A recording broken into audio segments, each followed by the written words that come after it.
What's up guys, welcome back to my channel. In today's video, I'm going to be sharing a recipe that is perfect for this Valentine's Day. This is something you can make for your significant other, someone you love, or honestly just treat yourself and make it for yourself. So this is exactly what the perfect sponge cake should look like on the outside. Golden brown, nice and crunchy on the outside, and on the inside it's soft, buttery, and fluffy. So if you want to see how to make this delicious sponge cake recipe, then keep on watching.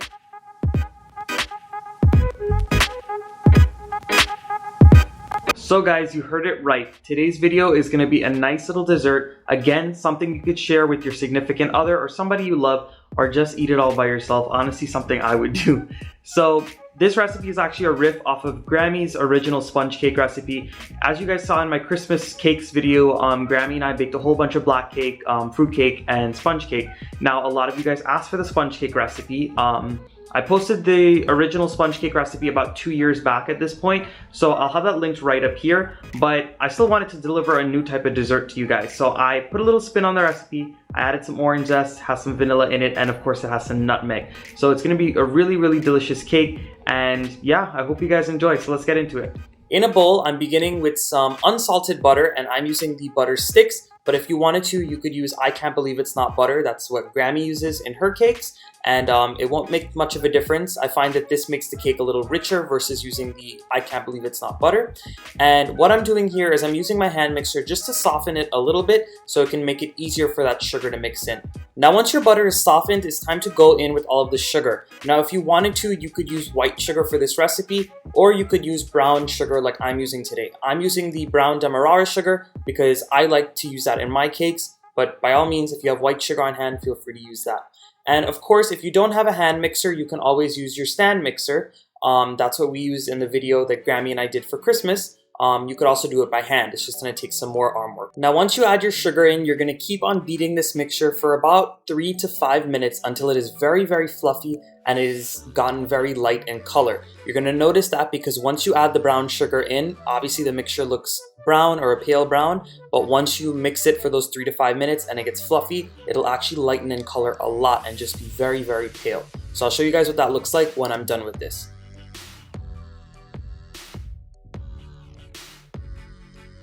So after beating for 5 minutes, this is what the butter and sugar looks like. As you guys can see, it's lightened up a lot in color and it is now very pale. So what we're going to do is we're going to put this mixture to the side and we're going to work on the rest of the ingredients. So once you put that butter and sugar aside, it is time to work on the eggs. Now what you're going to do is crack all of your eggs into a measuring cup or a bowl or whatever you really want.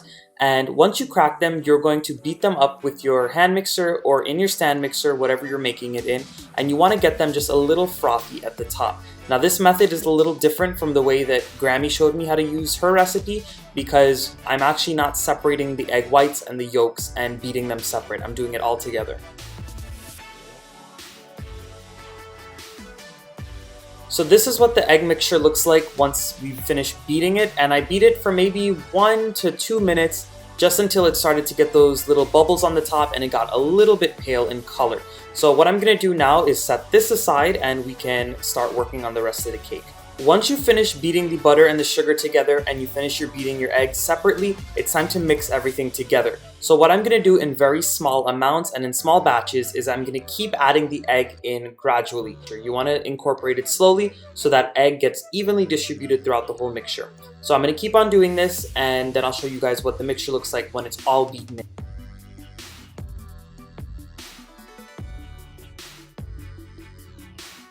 So this is what my mixture looks like after I beat in all of the eggs. As you guys can see, it's nice and smooth. It's gotten a little paler in color and it is nice and evenly distributed.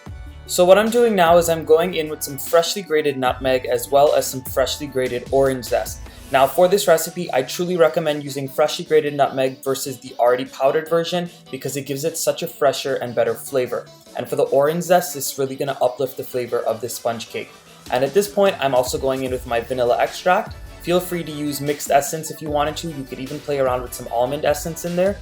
Now, once you mix the orange zest, the vanilla, the nutmeg into your butter mixture, you're going to go ahead and set that aside and we're going to work on the dry ingredients. So in my bowl here, I have some all-purpose flour. I just went in with a little bit of baking powder and now I'm going in with just a pinch of salt. Of course, all of my ingredients and measurements will be down in the description box below, so you can check that out when you're ready to make the cake. And once you put all of your dry ingredients into the bowl, you're going to mix it up so this way everything is well combined.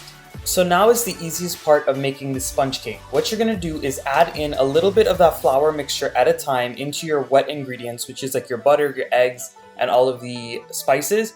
And you're basically going to keep mixing it in increments until all of that flour is combined. Now I wanted to mention, you just want to fold the flour in. You do not want to beat it at all, because if you beat it, you're going to get a very tough cake. Now I wanted to mention that if you were using your stand mixer for this, then you would want to have it on the lowest speed, and you'd add in your flour gradually until all of the flour is mixed in. You don't have to beat it at all, because you really just want to incorporate the flour. You don't want to form the glutens to give you a very dry and tough cake.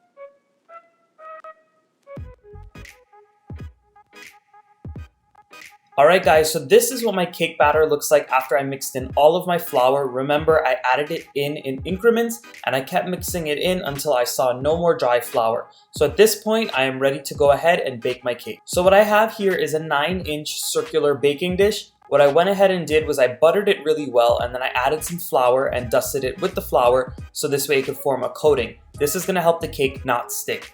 Now, if you wanted to, feel free to use some parchment paper in place of that to go ahead and allow your cake to not stick as well. So what I'm doing is I'm adding in all of my batter into this pan. I'm spreading it out evenly, and then we can bake it. I wanted to mention you could bake this in any type of pan that you want. You could even make little sponge cake cupcakes. So now that you smoothed out the top of your cake for the most part, it's time to bake it. So I have my oven preheated to 350 degrees Fahrenheit, and I'm going to pop this in for about 18 to 25 minutes. Now, if your oven is a very, very hot oven, you might want to consider putting the oven to 325 degrees, because sometimes when the cake is baking, it will start to overcook on the bottom and not get cooked on the top and the middle if the oven's too hot. So just go ahead and regulate and gauge your heat as per your oven. And yeah, then what you're going to want to do is after about 18 minutes, you could go and check it with a toothpick and see if it's done. So this is what my cake looks like after I pulled it out of the oven. It baked for roughly 20 minutes. Now again, you have to make sure and gauge it as per your oven, and just test it with a toothpick after about 18 minutes to check it.